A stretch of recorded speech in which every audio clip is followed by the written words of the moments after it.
आज जो अनाउंसमेंट हुआ है एनपीआर को लेके, इसमें और एनआरसी में क्या फर्क है? क्योंकि ऑलरेडी लोग कहने लगे हैं कि ये बीजेपी सरकार के बैकडोर एंट्री के थ्रू एनआरसी ला रही है।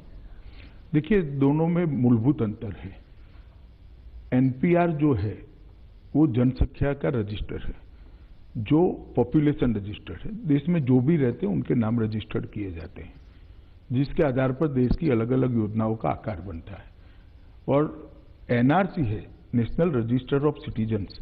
इसमें से हर व्यक्ति से प्रूफ मांगे जाते हैं कि आप बताइए कि भाई आप किस आधार पर इस देश के नागरिक हो।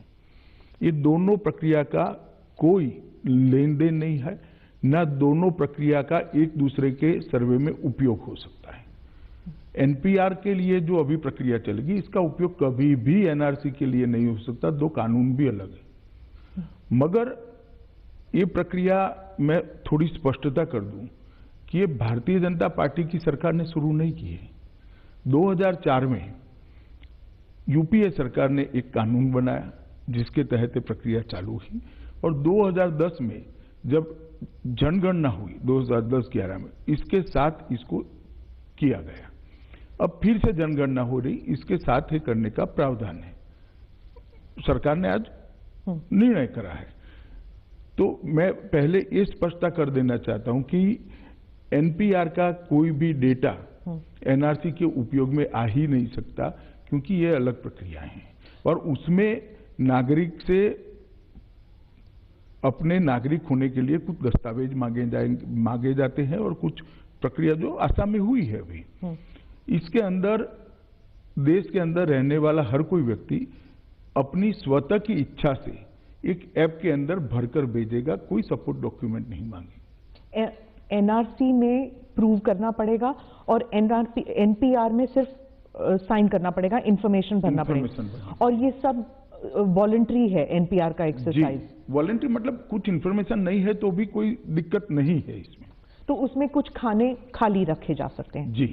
तो अगर कौन से ऐसे सवाल हैं एनपीआर में जो इस बार नए हैं, पिछली प्रक्रिया में नहीं थे और इस प्रक्रिया में जोड़े जाए? देखिए, एक दो चीजें नई हैं, जिसमें घर में कितने, घर का एरिया क्या है, घर में पशु कितने हैं, इस प्रकार की कुछ चीजें नई है, जिसके आधार पर राष्ट्र की सारी योजनाओं का एक खाका बनता है।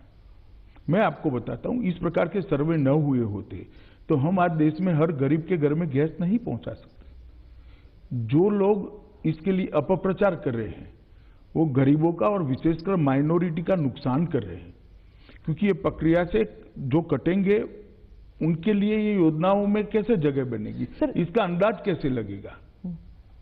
मैं आपको बताता हूं कि गुजरात का सूरत शहर है, ढेर सारे वहां उड़ीसा से, यूपी से, बिहार से लोग आकर बसे हैं, रोजी रोटी के लिए बसे, परिवार के साथ भी बसे हैं।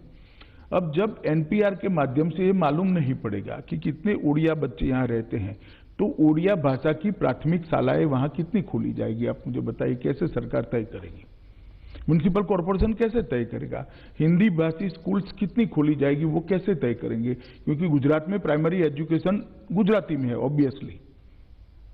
इस प्रकार के पर्पस के लिए ये जनगणना मतलब सेंसस और एनपीआर दोनों का उपयोग होता है। मैं उस पे वापस आती हूँ सेंसस पे, पर आपने माइनॉरिटीज का जिक्र किया, इसलिए मैं माइनॉरिटी लीडर ओवैसी के बारे में बता रही हूँ। उन्होंने खुद कहा है कि ये एनआरसी का दूसरा नाम है, बस एक दूसरे नाम से एनआरसी लाया जा रहा है।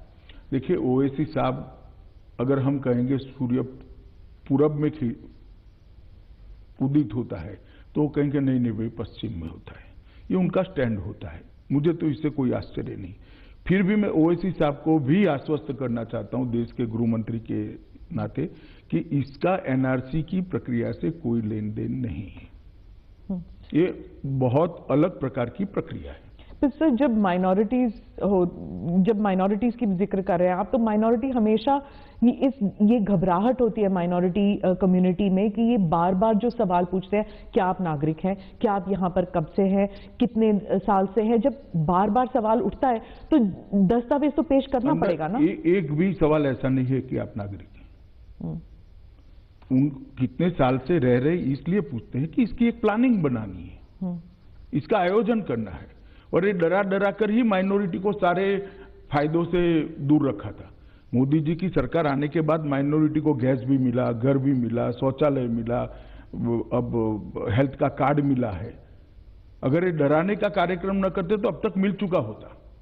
और अभी भी उनको ये सारी सुविधाएं न मिले, इसीलिए कुछ ऑपोजिशन पार्टियां इसका विरोध कर रही हैं। तो आपने सेंसस का जिक्र किया, जब सेंसस हो ही रहा है तो एनपीआर अभी लाने की क्या जरूरत है, क्योंकि 2015 में अपडेट हो तो गया था सेंसस। देखिए 2015 में पायलट लेवल पर अपडेट किया था। ये 10 साल में की जाने वाली प्रक्रिया है। 10 साल में देश में जनसंख्या के रहने में बहुत बड़ा उथल पुथल होता है। जनगणना भी 10 साल में होती है। ये भी 2010 में यूपीए ने यही एक्सरसाइज करी है, किसी ने सवाल नहीं उठाया। वो करते हैं तो सारी निर्दोष चीजें, हम करते हैं तो प्रॉब्लम है। मुझे तो समझ में नहीं आता किस प्रकार की पॉलिटिक्स कर रहे हैं। सर, टाइमिंग को लेकर भी सवाल उठ रहा है कि अभी पूरे देश में हर कोने में प्रोटेस्ट चल रहे हैं सिटीजन अमेंडमेंट एक्ट को लेकर। स्टूडेंट से लेकर विद्यार्थी से लेकर लॉयर तक जो है वो घबराहट में है कि आप ये लॉ ला रहे हैं, सिटीजन अमेंडमेंट एक्ट जो अब लॉ बन गया है, अब ये आ रहा है, इसके बीच में ये पहले मैं स्पष्टता कर दूं, सिटीजनशिप अमेंडमेंट एक्ट में भी किसी की भी नागरिकता लेने का कोई प्रोविजन ही नहीं है। कोई मुझे समझा दे कहां है। ये नागरिकता देने का प्रोविजन है।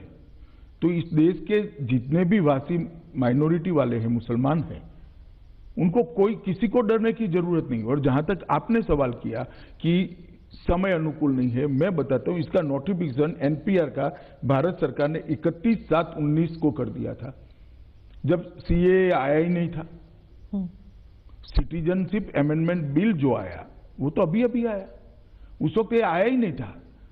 उसकी फाइल भी शुरू नहीं हुई थी नए सिटीजनशिप अमेंडमेंट बिल की। उस वक्त 31/7/2009 को इसको नोटिफाइड कर दिया गया था, ये एक्सरसाइज को।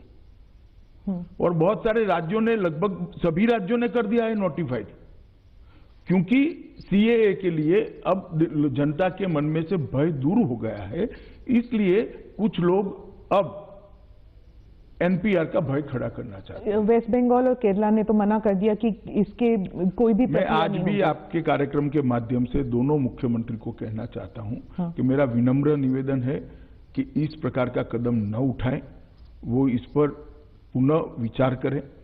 ये बंगाल की और केरला की गरीब जनता के कल्याण के लिए बनाए जाने वाले कार्यक्रमों का बेस है, आधार है। कृपया आप पॉलिटिक्स के लिए ये गरीब जनता को डेवलपमेंटल प्रोग्राम के बाहर मत रखिए, इनको जोड़ दीजिए। और मैं फिर से एक बार स्पष्ट करना चाहता हूं स्मिता जी कि इससे नेशनल एनआरसी का कोई लेन देन नहीं है, कोई अफवाह फैलाई जा रही है। सर, आप क्या मानते हैं कि सेंटर और स्टेट के बीच अब कम्युनिकेशन जो नेटवर्क होना चाहिए वो इतना ब्रेकडाउन हो गया है कि स्टेट्स अब जो है, जहां पर आपकी सरकार नहीं है, बीजेपी की सरकार नहीं है, वो विश्वास ही नहीं करना चाहते कि आप क्या कह रहे हैं कि एनआरसी के साथ कोई संबंध नहीं। देखिए, पॉलिटिक्स और कम्युनिकेशन के बीच में अंतर होता है। जहां तक कम्युनिकेशन का सवाल है, हमने नोटिफिकेशन निकाला 31/7/19 को। आज तक सारे स्टेट ने नोटिफिकेशन निकाल चुके हैं। इसको कम्युनिकेशन कहते हैं। पॉलिटिक्स इसको कहते हैं कि सीएए के कारण बवाल खड़ा हुआ, सीएए का बवाल अब थमता जा रहा है, सब लोग सीएए को समझने लगे हैं, तो अब नई पॉलिटिक्स कर एनपीआर पे विवाद खड़ा करो।